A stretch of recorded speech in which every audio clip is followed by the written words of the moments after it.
Good afternoon, guys.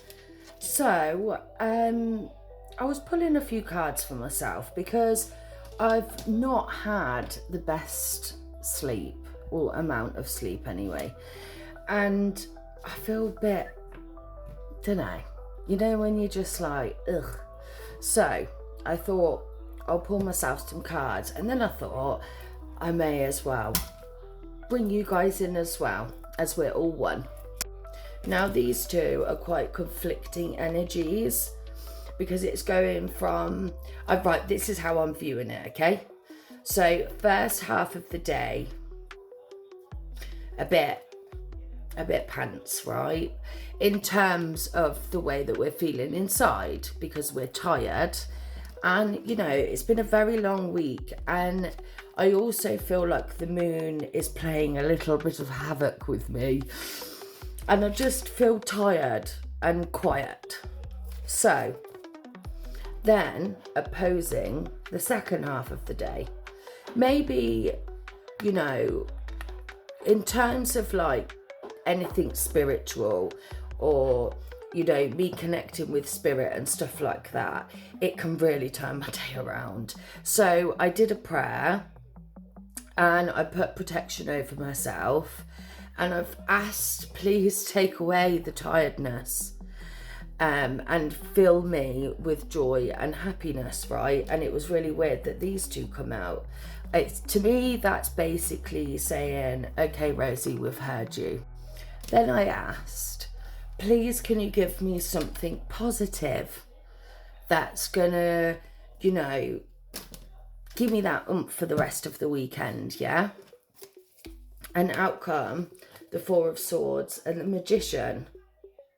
Now, I was thinking quite deeply because I thought, I can't remember what I've asked for. But this is the problem, right?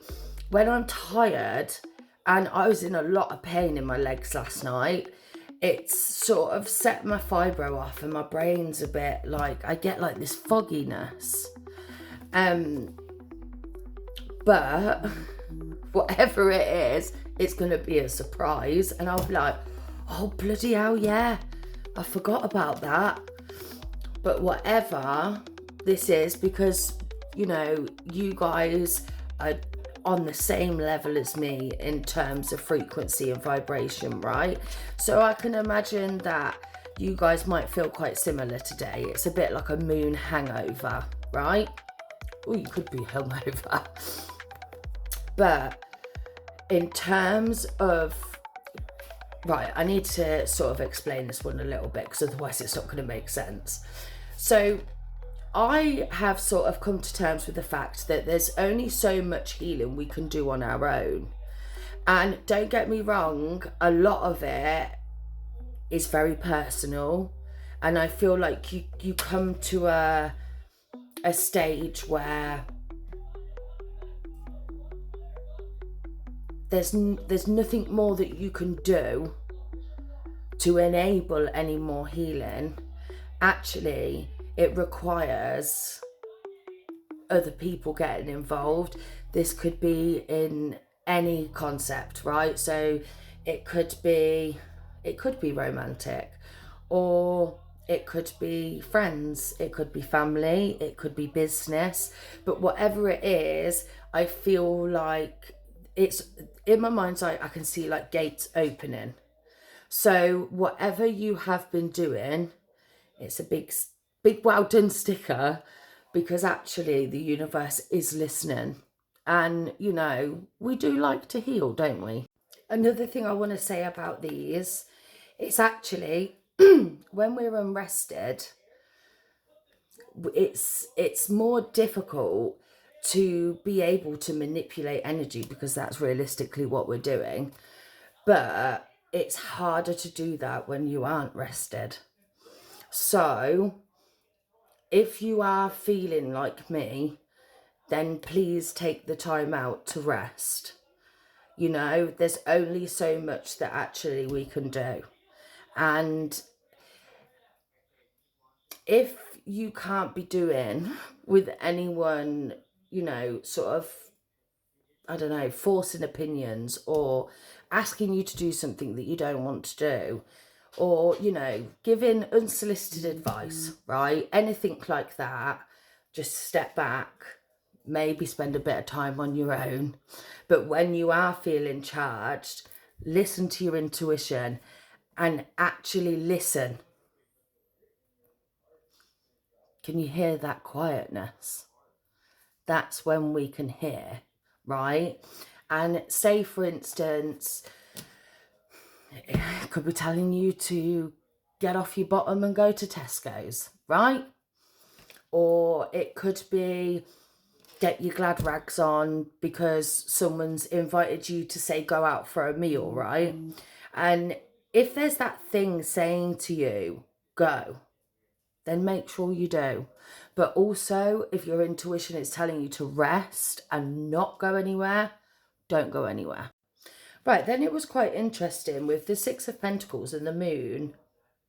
I feel like, right, and I know that there's a lot of people that can probably relate to this, but when you haven't experienced true sort of give and take and like the balance of transaction in terms of, like, say you're going to the other end of the earth for someone, right? And that person is never giving that back to you, then there's a little bit of a problem, right? And actually, that's just having our resources drained when actually some days we don't have much resource to begin with, okay? And that is how people end up getting poorly and getting run down. But I did see this in another way as well. I feel like the energy right now is actually balancing. So, like, for instance, if spirit is saying to you, and you connect with spirit and that's your thing, spirit's saying to you, say, I don't know, Cleopatra, right, is not good for you, listen to that. Because as soon as you then put action in and you're like, do you know what, actually this person is not right to be in my life. Sorry, I've had like a tickly cough for a few days. But listen to it, because when you remove something, there's always something that replaces that. So if you're in like a bit of a stagnant stage and you don't understand why, it's more than likely because you're being guided to do things and remove certain things, and that needs to be sort of adhered to for anything else to come in. Because say, for instance, the love of your life walked through the door, who's to say Cleopatra is not going to try and ruin it? Or, as you know, some people work, try and take that thing away from you, right? So whenever I see the moon, it's like illumination, you know, like something is being shown to you. And with the, it's like, you see how it's giving, receiving, but that hand is not giving back. I always sort of notice that, especially with like cards like these two together, just sort of take that into consideration, because no one likes to be used. And by the way, I just want to point it out, I do understand that it's the infinity and it is the giving and receiving. It's just with the moon and the placement of it. Stop that at 0909 then. I'm going to look in my book and see what that means. Well, my son's poorly, can't have my setup, app's still not working, so better go to a part 2.